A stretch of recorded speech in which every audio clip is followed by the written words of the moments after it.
Brilliant, thank you, Chris. Okay, so I'm going to talk to you about what's happening in the buy-to-let mortgage marketplace in the last month. So I'm going to go through the property market and valuations and mortgage lenders and interest rates. A bit about us. We don't charge broker fees, we're an independent brokerage, and we have no lender panels. So we've got good access to the marketplace, not just buy-to-lets, by the way. Okay, so evaluations. Every month I go off Rightmove's house price index and see what's happened. So May last month, Rightmove reported that nationally it's up monthly 0.8, so it's quite marginal, and that's currently running at a 0.6% increase annually. So positive move, probably not as strong as it could be. And bringing it more local to east of England, that's 0.6% up last month. East of England suffered a little bit in the last couple of months, so it's still only brought it to -6 in this area. Bearing in mind to remember that Rightmove at the beginning of last year predicted a 2% drop in house prices, and it ended up at a drop of only 1%, so it's half the drop it anticipated. And this year it anticipated a drop of 1%. Who knows what's going to happen? It did also mention in this forecast this year that there's motivated sellers because it's been a stagnant market last year. So looking at the opportunities for landlords that want to go into the space of renting properties, there are motivated sellers. If houses are not selling, you can negotiate the price downwards. Potentially, if you get a down val or the property's not selling, I mean, I know loads of landlords that will just see a property on the market for 3 months and then they go in and just be cheeky offer 10 properties and whoever's taking their bids. And it's up to you whether you want to be that sort of landlord. But there's deals to be had. If you're going to pay extra on the interest rate at the moment, get a deal on the property. So, if the property needs to be able to work, there's lending out there for 85% loan to value for bridging finance, and it's currently at 0.99% monthly with a 2% fee. And obviously we've seen a recent budget announcement with the politics that we could split the titles with the Leasehold Reform Act. Now I've been mentioning this probably for the last 6 to 9 months, and obviously finally they've confirmed that they're going to be passing this.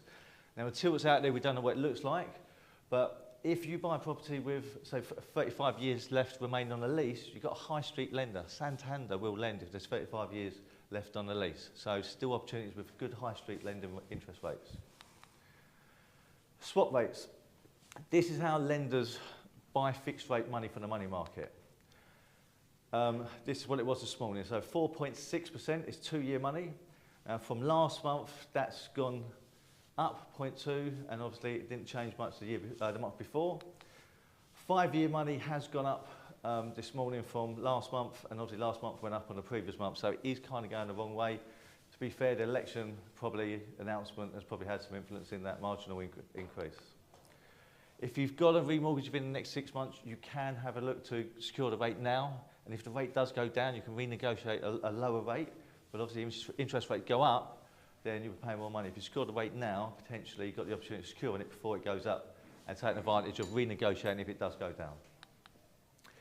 EPC's rating for any buy-to-let property has to be an E, and the aim for the industry is to be A to C.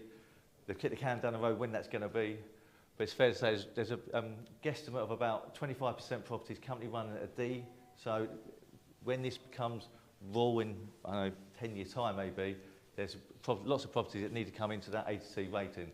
And there are currently green mortgages available. So if you've got an A to C rating, you can get a cheaper green mortgage, potentially. So let's look at the interest rates. So single let in your own name at 75% loan to value. I always compare apples with apples. So we typically do 75% loan to value on 5-year fixed rates. So single lets in your own name, 75%, limited company at 75%. 4.54 5-year fixed rate with a flat £2,000 fee. That hasn't changed from last month, but the limited company interest rate, that has increased since last month. Small HMOs went down slightly, 4.26. That small HMO is a maximum of 5 people and 1 tenancy, good for student lets, but if you've got more than 1 tenancy agreement or more than 5 people, then you're looking at the higher interest rate of 5.54 with a 3% fee. Bridging finance hasn't really changed in the last month, so for non-regulated, if you're going to buy the property to do it up to let out or to sell, then you look at 0.79% a month for the best rate with 2% fee, and regulated if you're going to live in the property, 0.84 with a 2% fee. The more works you do to the property, the more expensive the interest rate is going to be on a bridging finance. So therefore, real modest works, new kitchen, new bathroom, more works, likelihood you're going to pay more interest rates. Why use a broker over direct to the lender? We've got more products available. We've got experience and relationships working with lenders. I've been doing this 25 years. I know loads of my account managers I've known for the last 10 years. We give you advice. We work for you guys. We don't work for the lenders. And we don't typically charge a broker fee at Vincent Birch. So something we launched a couple of months ago, if you do get into bridging finance or development finance, on our website we've got a calculator that you can put in the purchase price, the cost of works, how long it's going to take you, and it'll tell you all the finance, how that finance could be structured. Now if you go under specialist mortgages on our website, whether you go to bridging and search bridging finance, or development, search development finance, there's two different sets of calculators, so it's either for bridging finance or development finance. We've got over 100 lenders on there. It includes Crowd Property, who these guys support. And there's rates on there starting from 0.05, so 0.55 for non-regulated business and 0.45 for regulated business. And there's a product on there for desktop valuation, so a fast offer effectively up to £500,000. But as much as there's a lot of lenders on there, 100 lenders, we've got more lenders available to us. So chances are we do a lot more lending with lenders that's not on this system. So use this calculator, it's free, have a little play with it, see what's available.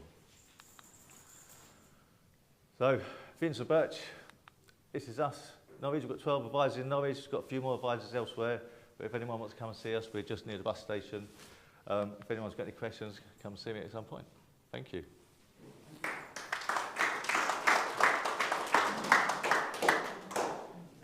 Take it off me. Yeah. Cheers, Ollie. Thank you, Chris. Cool, thank you. Thanks, Vincent. So at this point, I think it's probably important